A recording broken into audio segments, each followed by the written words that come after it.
우리 한번 기도하겠습니다. 아버지 하나님, 우리는 영원히 우리의 행한 죄로 말미암아 저주받아 마땅한 인생들이었는데 예수 그리스도께서 우리 대신 저주를 받으심으로 말미암아 우리가 하나님과 화목한 자가 되어졌을 뿐만 아니라 영원한 생명을 얻고 복된 존재가 되어지게 하나님 인도하여 주심을 감사를 드립니다. 하나님, 이것이 얼마나 큰 사건인지를 우리가 일평생을 살아가면서 잊지 않게 하나님 인도하여 주셔서 그 어떤 상황도 이보다 더 큰 상황은 있을 수 없다고 하는 사실을 우리가 믿고 어떤 경우에서든지 감사를 잊어버리지 아니하고 그 은혜를 기억하며 살아가는 복된 인생들이 되어지게 하나님 인도하여 주옵소서. 이 시간 종이 말씀을 전하기 원합니다. 성령의 장중에 잡아주셔서 아버지의 놀라운 말씀이 되어지게 하나님 인도하여 주옵시기를 바랍니다. 아버지, 특별히 주의 사랑하는 자녀들 가운데에 이제 시험을 앞에 두고 전전긍긍하고 있는 교우들이 많습니다. 우리 하나님 위로하시고 권고하시고 지혜와 총명을 더욱 돌아가여 주셔서 시험을 잘 준비하게 하나님 인도하여 주심으로 좋은 결과를 얻을 수 있도록 주님 인도하여 주옵소서. 오늘 미참한 심령들 어디에 있든지 간에 지키시고 권고하여 주옵소서. 예수님 거룩하신 이름 받들어 기도 올리옵나이다. 아멘. 우리 전후 좌우에 있는 분들에게 우린 형제는 또 아니면 자매는 하나님의 은혜 받은 사람입니다. 그렇게 하면 우리 인사를 하도록 하겠습니다.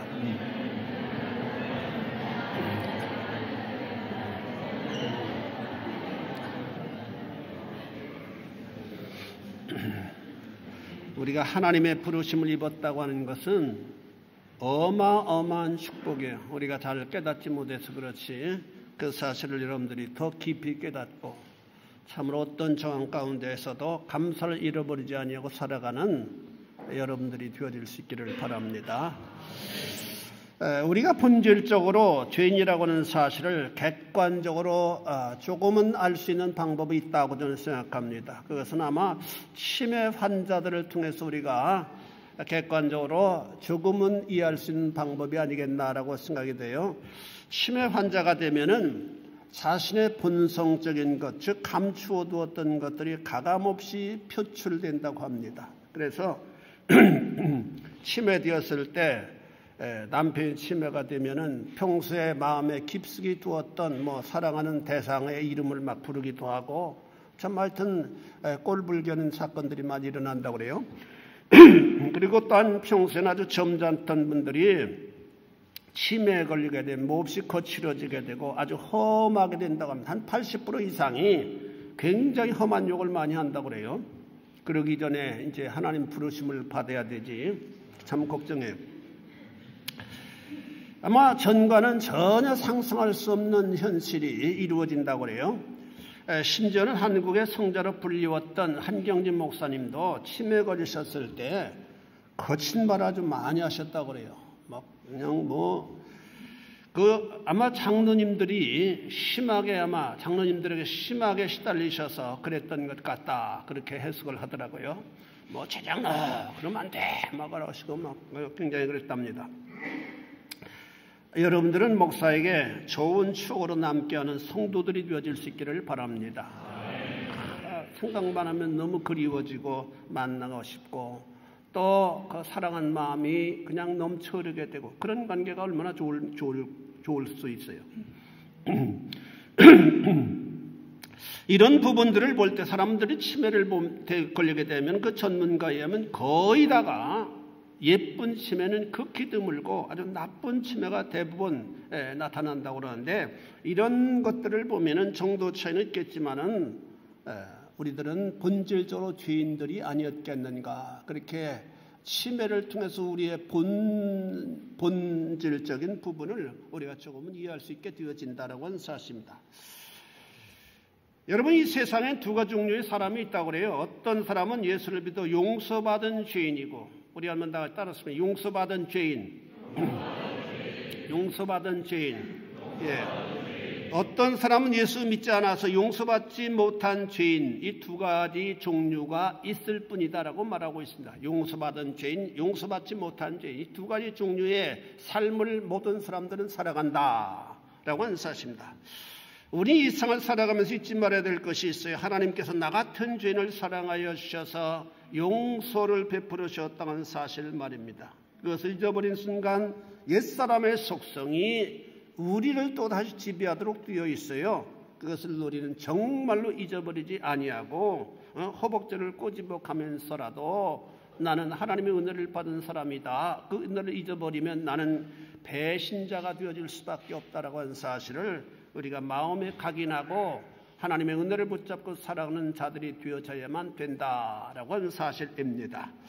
첫째로 우리는 본래 죄인이었어요. 우리는 죄에서 태어난 인생이라고 성경은 말씀합니다. 요한복음 8장 44절에 보니까 너희는 너희 아비 마귀에게서 났으니 너희 아비의 욕심대로 너희도 행한다라고 주님은 말씀하셨습니다.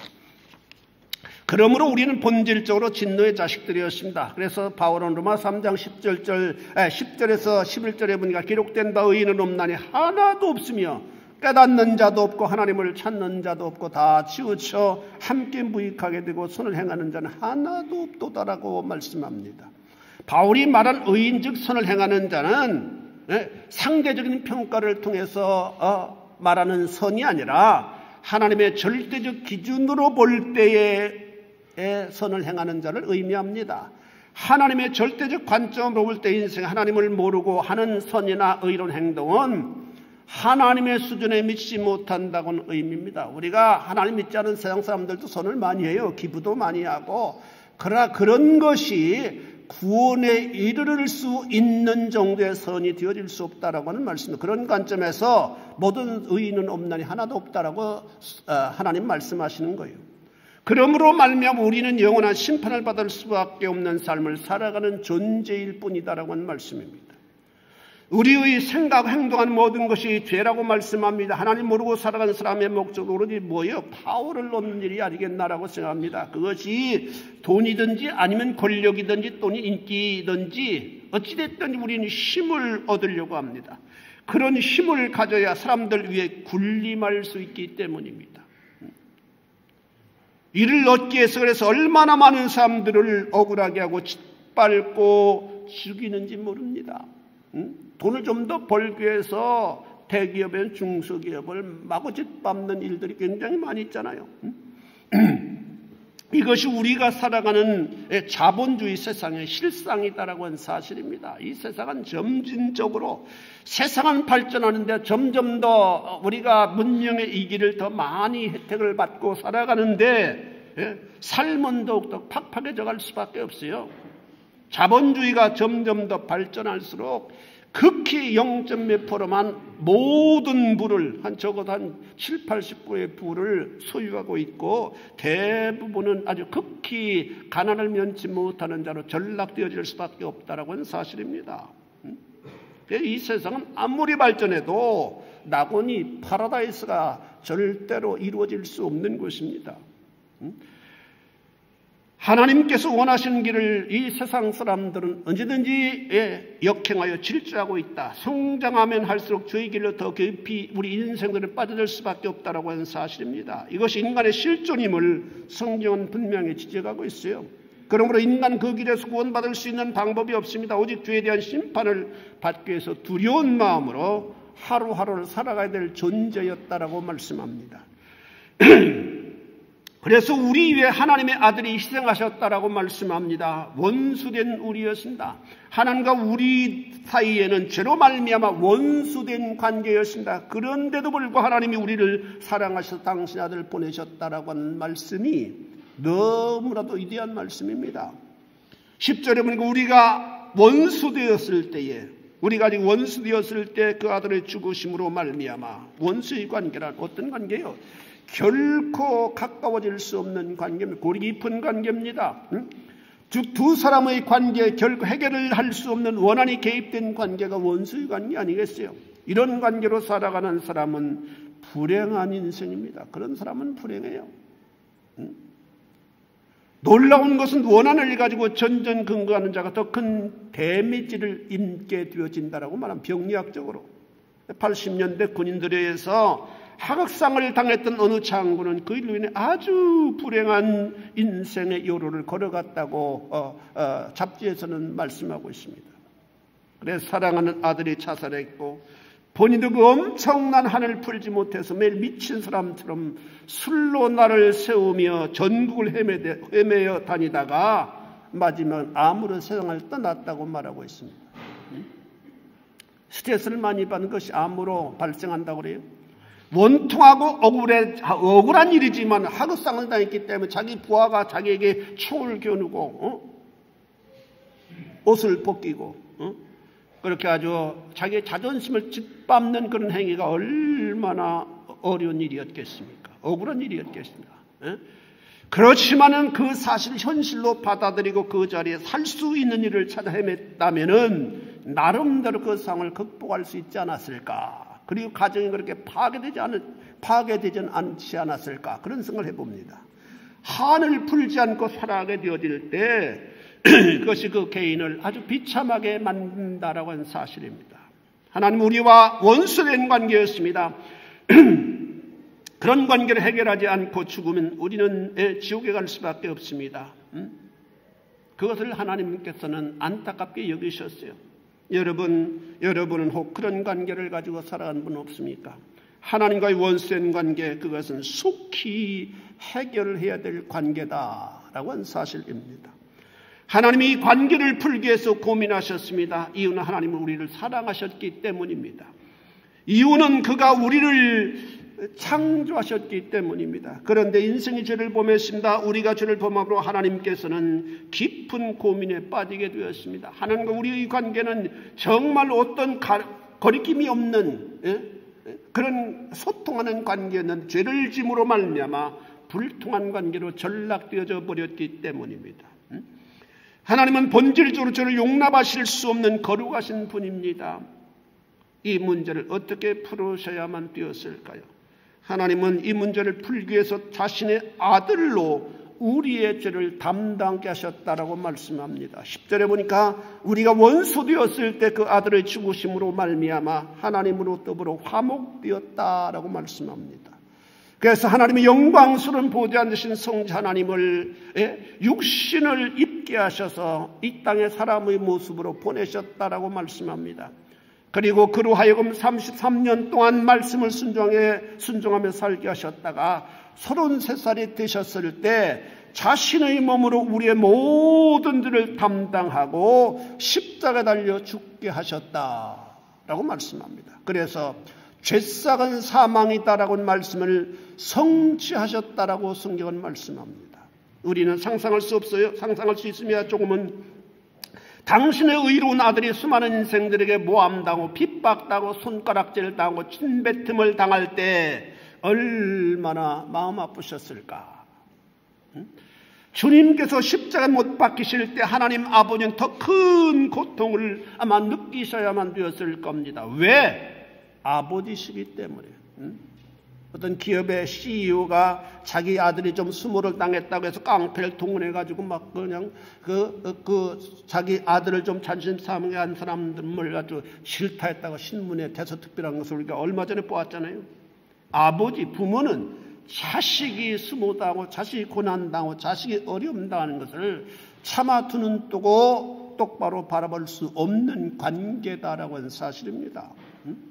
여러분 부모님은 어린 자녀들이 병으로 잠을 자지 못할 때 아니면 감기나 아니면 인플루엔자에 걸려서 막 콜록거리면서 밤을 꼬박 세울 때 그 옆에 그 엄마가 반드시 밤을 꼬박 세울 수밖에 없는 그런 사랑의 관계다. 자녀가 밖에서 무시당할 때 더욱더 못 견뎌 하시는 부모다라고 하는 말씀입니다. 육신의 부모님도 이러하신데 우리의 영적 하나님은 얼마나 더 우리를 사랑하시고 우리와 더 깊은 관계 속에서 자녀들이 어려움을 당할 때 고민하실까라고 하는 사실 우리가 상상해 볼 수 있다라고 하는 말씀입니다. 우리의 죄를 담당하시는 과정을 보신 하나님은 더욱더 아프셨을 겁니다. 그래서 하나님께서는 오후 3시부터 온 누리에 깜깜함을 임하게 하셔서 사물이 식별되지 않을 수 있는 어둠 깜깜함을 섭리하셔서 차마 십자가에 달려 말할 수 없이 고통당하는 자기의 아들을 똑바로 바라보실 수 없게 하셨던 것이 아니었겠는가라고 우리가 생각해 볼 수 있습니다. 이런 엄청난 고통을 통하여 하나님은 우리의 죄를 담당하게 하셨다. 아들로 하여금 담당하게 하셨다. 가장 사랑하는 아들, 하나밖에 없는 아들로 말입니다.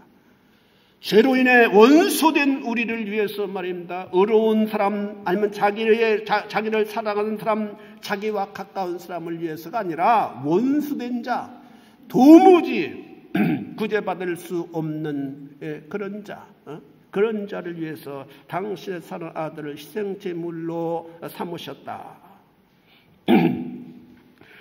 이런 과정을 통해서 구원받은 우리들은 남은 여생을 어떻게 살아가야만 되겠는가? 이것이 우리의 부담감으로 늘 우리 마음에 맴돌아야만 된다는 사실입니다. 세 번째로 예수님의 희생으로 우리는 하나님과 화목되었습니다. 우리 한번 따라서 화목되었다. 아주 가까운 관계가 되었어요. 가까운 관계.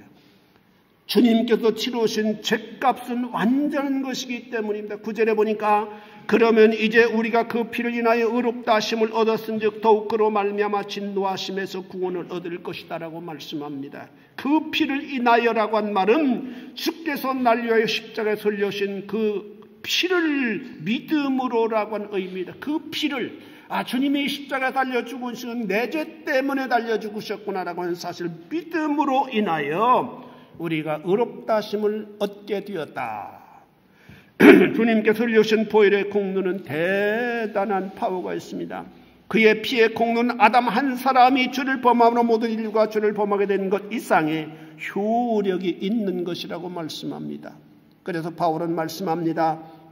12절에 보니까 이름으로 한 사람, 다시 말해 아담을 의미합니다. 한 사람으로 한 사람 때문에 죄가 세상에 들어오고 죄로 인해서 모든 사람들에게 사망이 왔다고 했습니다. 15절에 보니까 그러나 이 은사는 그 범죄와 같이 아니하니 곧 한 사람의 범죄를 인하여 많은 사람이 죽었은즉 더욱 하나님의 은혜와 또한 한 사람 예수 그리스도의 은혜로 말미암은 선물은 많은 사람들에게 넘쳤느니라. 한 사람 아담으로 말미암아 그의 죄로 말미암아 온 인류에게 죄가 찾아왔는데 제2의 아담으로 오신 예수 그리스도의 희생 제물을 통하여 그를 믿는 모든 사람들에게 넘치는 은혜가 임하게 되었다라고 하는 사실입니다. 믿으시기를 축원합니다. 다시 한번 이 부분을 설명드리자면 한 사람 아담의 죄로 인해서 사망에 오게 되었지만은 제2의 아담으로 오신 예수 그리스도께서 죽음을 이기시고 우리를 위해서 십자가 달려서서 거기서 죽으시고 부활하심으로 말미암아 그를 믿는 자들에게마다 가감없이 따지지 아니하고 영원한 생명을 얻게 하셨다. 아담은 하나님의 창조물이지만 제한적인 존재지만 제2의 아담으로 오신 예수 그리스도는 본체에서 하나님이셨기 때문에 아담으로 인한 행위를 능히 해결하고도 남음에 있는 전능하신 분이시다라고 말씀입니다. 고로 그를 통해 받게 된 은혜는 상상할 수 없이 큰 은혜입니다. 큰 선물입니다. 그러므로 믿음으로 그의 은혜를 받은 자들마다 하나님의 놀라우신 섭리를 찬송하지 않을 수 없습니다. 16절에서 17절에 보니까 또 이 선물은 범죄한 한 사람으로 말미암은 것 같지 아니하니 심판은 한 사람으로 말미암아 정죄에 이르렀으나 은사는 많은 범죄로 말미암아 의롭다 하심의 이름이니라. 은사, 다시 말해 예수 그리스도께서 우리에게 허락하신 은사, 그 은사는 우리를 범죄로부터 자유하게 만들 뿐만 아니라 의롭다 하심을 선언받게 되었다. 여기 의롭다 하시는 말씀은 재판정에서 판사가 선언한 판결을 의미합니다. 넌 의롭다. 이것은 하나님이 의롭다 하셨기 때문에 그 어떤 마귀도 어떤 존재도 너는 불의하다라고 더 이상 그 부분을 고자질할 수 없게 되어진 완벽한 판단임을 선언합니다. 한 사람의 범죄로 말미암아 사망이 그 한 사람을 통하여 왕노릇하였은즉 더욱 은혜와 의의 선물을 넘치게 받는 자들은 한 분 예수 그리스도를 통하여 생명 안에서 왕노릇하리로다. 우리는 영원히 주님과 더불어 왕노릇하게 될 체리티피카토를 받은 자들이다라고 하는 사실을 믿으시길 축원합니다. 그걸 받은 자들이에요. 여러분, 그것을 받은 자들답게 담대하게 또 넉넉한 심정으로 이렇게 좁은 마음을 가지고 살아가지만 그 마음을 좀 넓혀서 어마어마한 축복을 우리가 받았는데 좀 넓게 여러분들이 살아가야 되지 않을까라고 생각이 됩니다.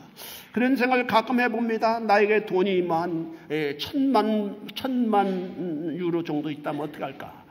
그냥 그냥 팍팍 쓰면서 장학금도 팍팍 주고 그냥 집도 좀 사주고 차도 좀 사주고 그렇게 하면서 살 수 있을 것 같아요. 막상 그렇게 있으면 그렇게 될지 못할지 모르겠지만 지금 없으니까. 그래? 아마 여러분들도 아마 이런 어마어마한 은혜를 정말 실질적으로 여러분들이 안다면은 누리면서 살아가야 되지 않겠어요? 인간관계에서 포근하게 넉넉한 마음으로 다른 사람을 포용하면서 그래야 돼요. 주님의 희생은 나와 하나님과의 관계를 바꿔놓았습니다. 그래서 10절에 곧 우리가 원수 되었을 때 그의 아들의 죽으심으로 말미암아 하나님과 화목하게 되었은즉 인간의 가장 큰 문제가 하나님과의 관계입니다. 그런데 하나님과의 관계가 화목한 관계로 되어진 자들은 더 이상 그 어떤 상황에서도 두려워하거나 염려하거나 걱정할 필요가 없어요. 인생의 가장 큰 문제가 뭐예요? 하나님과의 관계입니다. 사실은 세상 사람들은 그것을 잘 모르기 때문에 내가 이것 때문에 고통당하고 이것 때문에 괴로워하고 이것 때문에 마음의 불안이 사라지지 않고 나를 고통스럽게 하는 것 같다라고 여기지만 그건 착각이에요. 가장 큰 문제는 죄의 문제고 죄의 문제 하나님과의 관계의 문제입니다. 그 문제만 해결하면은 더 이상 여러분을 고통스럽게 할 어떤 대상이 여러분을 옥죄일 수 없게 되어진다고 성경은 말씀합니다. 세상 사람은 착각하며 살아가는 거예요. 그래서 내가 돈 얼마만 있으면 믿지 않는 사람들 그러잖아요. 내가 어떤 지위만 오르면은 내가 인기만 오르면은 내가 세상을 쥐락펴락하면서 아주 멋있는 삶을 살아가겠다. 그렇잖아요. 그런데 그런 자리에 오르게 되면은 오르고 나면 너무 허무한 거 아니에요. 너무 허무해요. 별거 아니에요. 삶이란. 우리가 이웃과의 불편한 관계를 해결하기 위해서는 어떤 매개물이 있어야만 되는데 그것이 선물일 수도 있고 또는 함께 식사를 나누는 일일 수도 있습니다. 차 한잔 마심으로 인해서 우리가 그 관계가 좋아질 수도 있잖아요. 그런데 하나님과 우리와의 관계, 즉 진노의 관계를 해결하기 위해서 주님은 당신의 몸을 십자가에 제물로 드리셨는데 이것은 최고의 것, 더할 나위 없는 가장 중요한 것을 하나님 앞에 드렸다라고 하는 것을 의미합니다. 하나님은 이 엄청난 재물을 보시고 아마도 제 상상입니다마는 입이 딱 벌어졌을 것이라고 생각이 됩니다. 그래서 우리와의 관계를 진노의 관계에서 단번에 화목한 관계로 방향 전환을 이루어 주셨습니다. 이것은 굉장한 일이요 반복할 수 없는 사건입니다. 하나님은 이제부터 십자가를 지신 주님의 피를 믿는 자들을 특별한 관계로 설정해 주셨습니다. 그래서 진노받아 마땅한 자에게서 사랑받는 자로, 음부의 던짐을 받을 자에서 낙원에 이르를 자로, 저주받을 자에서 축복받을 자로 하나님 우리의 미래를 이렇게 우리의 현재를 이렇게 방향을 틀어서 새로운 관계로 설정해 주셨다.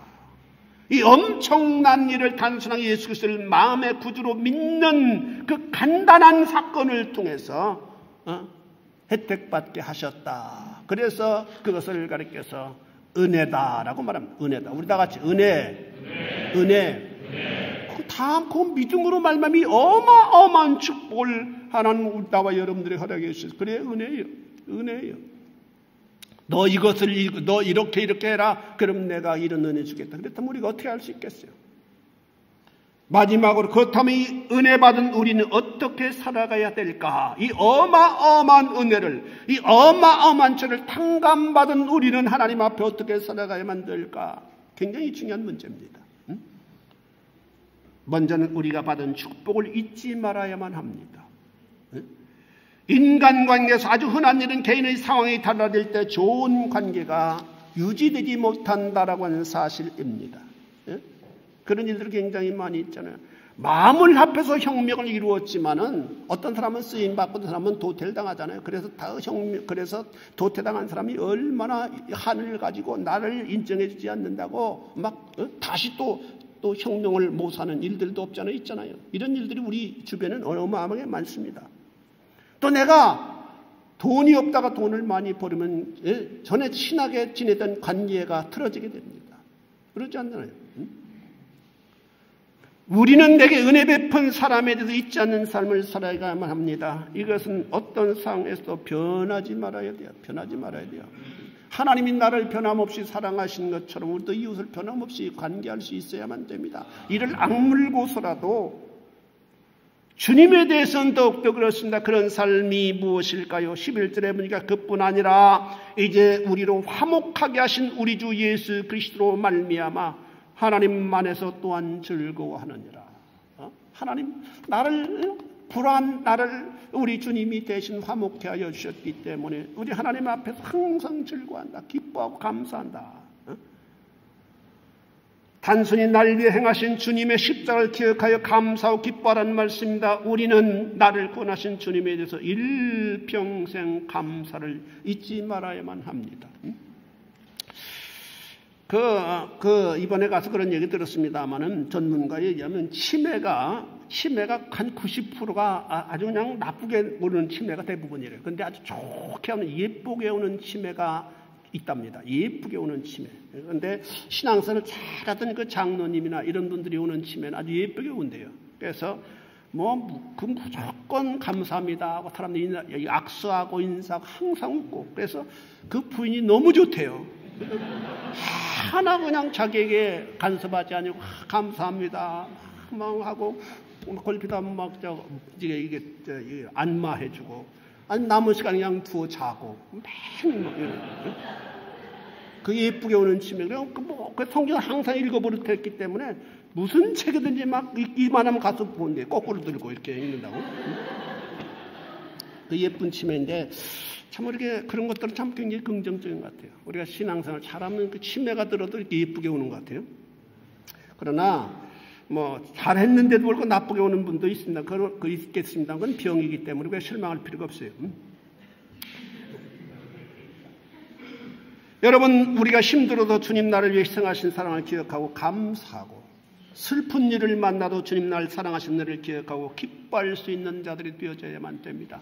내가 만난 그 슬픈 일은 하나님이 나를 위해서 구속하신 그 구속의 사건과 비교할 때는 게임이 되지 않는 슬픔이기 때문에, 여러분, 눈으로는 슬퍼도 눈물이 흐른다 하더라도 마음으로는 주님의 하신 일을 기억하고 감사가 터져나올 수 있는 그런 삶이 되어져야만 된다라고 하는 말씀입니다. 주님께서 내게 베풀어 주신 은혜는 내가 이 땅에서 만나는 슬픔이나 고통이나 괴로움이나 절망과는 비교할 수 없는 엄청난 사건이기 때문입니다. 뿐만 아니라 우리가 받은 축복을 잊지 않기 위하여 화목해야만 됩니다. 화목을 이루는 자, 화목을 만들어가는 자가 되어져야만 됩니다. 주님은 말씀하신 산상도문에서 화평케 하는 자는 복이 있나니 즉 하나님의 아들의 일컬음을 받을 것. 화평케 하는 자, 화평케 하는 자는 영어로는 피스메이커입니다. 평화를 만들어가는 자, 굉장히 중요합니다. 이런 부부 사이도 평화를 만들어 가실 수 있기를 바랍니다. 동문 사이도 평화를 만들어 가실 수 있게 되기를 바랍니다. 또 이웃과의 관계도 평화를 만들어 가실 수 있게 되기를 바랍니다. 우리 하나님의 부르심을 받은 공동체 안에서는 정말로 가장 중요한 것이 피스메이커, 평화를 만들어가는, 화목을 만들어가는 자로서 살아가야만 됩니다. 그것은 노력이 필요합니다. 자동적으로 오토매틱으로 되어지는 것이 아니에요. 내가 그만큼 노력하고 땀을 쏟고 참고 인내하고 사랑하려고 발버둥을 치는 노력을 통해서 이루어지는 열매입니다. 그건 상급이에요. 그래서 주님, 여러분, 우리가 주님 앞에 갈 때 뭐 있겠습니까? 내가 어느 학교 졸업했습니다. 내가 어떤 무대에 섰습니까? 그런가? 그걸 이력서 내밀을 수 있겠어요? 주님 그런 거 이력서 받지도 않았어요. 우리가 얼마나 화목을 위해 노력했고 내가 주를 위해서 얼마나 수고했고 그 부분만 열매로 하나님께 바쳐지도록 되어 있어요.